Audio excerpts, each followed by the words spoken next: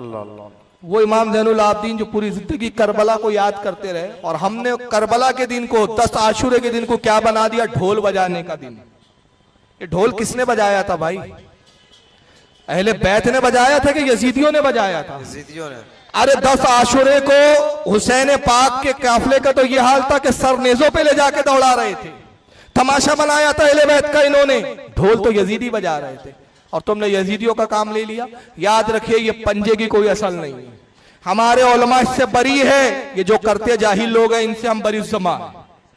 अगर ढोल बजाना, ताजिया निकालना, पंजे निकालना इस्लाम होता तो याद रखो हमारे उलमा के हाथ में पंजे होते, हमारे मदरसों से ताजिए निकलते। तो जब हमारे मदरसों से ताजिए नहीं निकलते, हमारे मदरसों से ढोल नहीं बजता, तो इसका मतलब ये हमारी सुन्नियत नहीं है।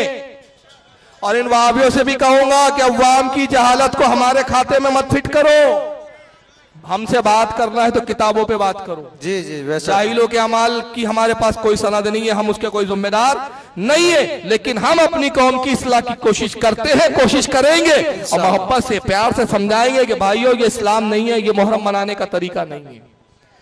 तो खुदा के वास्ते ढोल बजाने से बचिए, ये यजीद का काम था, ये हुसैनियों का काम नहीं हो सकता। आका ने फरमाया मैं ढोल तोड़ने के लिए आया हूं, मैं ढोल तबाह करने के लिए आया हूं। ढोल बाजे शैतान की आवाजें।